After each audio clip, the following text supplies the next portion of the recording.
मध्य प्रदेश सरकार के द्वारा किसान कल्याण वर्ष के माध्यम से लगातार हम किसान के कल्याण के काम करते जा रहे हैं। ऐसे में इस वर्ष की शुरुआत के साथ ही हमने सरकारी 16 अलग अलग विभागों को एक साथ जोड़ करके उनकी सभी किसान कल्याणकारी योजनाओं के बलबूते पर किसान की आय बढ़ाने का, फसल के उत्पादन के साथ फल, फूल, दूध, सब्जी और अन्य प्रकार के उत्पादों को बढ़ावा दे करके किसान की आय बढ़ाने का जो निर्णय किया था, उसका समेकित प्रशिक्षण की कार्यशाला का आज का दिन भर का सभी विभागों के साथ मिलजुल करके इकट्ठा एक आयोजन किया गया।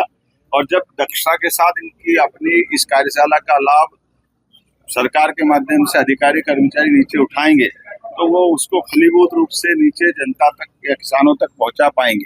उसी भाव के आधार पर यह कार्यशाला का आयोजन किया गया। हमारे द्वारा इस सरकार के माध्यम से पहली बार ये प्रयोग किया गया। मैं सभी विभाग के सम्मानीय मंत्रीगणों को, माननीय अधिकारीगणों को, अधिकारी कर्मचारियों को सबको बधाई देना चाहता हूं। और जैसा कि यशस्वी प्रधानमंत्री के नेतृत्व में देश आगे बढ़ रहा है, ऐसे में कृषि प्रधान मध्य प्रदेश होने के कारण से हमको इसी प्रकार के प्रयोग करने की आवश्यकता है और हम उस पर लगातार काम कर रहे हैं। यहाँ से आने के पहले मैं खरगोन जिले के अंदर महेश्वर विधानसभा के एक गेहूं उपार्जन के केंद्र पर भी गया था और वहाँ अपने किसान भाइयों बहनों से मुलाकात भी की और गेहूं के उपार्जन के संबंध में जो हमारी सरकार ने अवधि बढ़ाई है ये भी बताया है।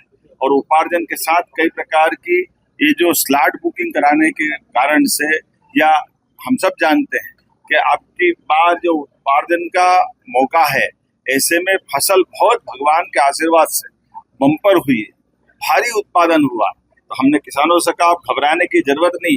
हम जो किसानों ने अपने इस पंजीयन के माध्यम से सरकार से जुड़ने का मौका दिया, इसके आधार पर हर किसान की फसल खरीदने के लिए हमने कल 9 तारीख से बढ़ाकर 23 मई की है और जरूरत पड़ेगी और अवधि बढ़ाएंगे किसानों के लिए। लेकिन एक अच्छी बात ये भी हुई, एक तरफ हम उपार्जन की तारीख बढ़ा रहे हैं, दूसरी तरफ फसल के दाम भी अपने आप बढ़े, क्योंकि ये जो फसल का और उपार्जन का एक रिश्ता भी होता है। ऐसे में आज मंडी के अंदर भी काफी ठीक भाव मिल रहा है।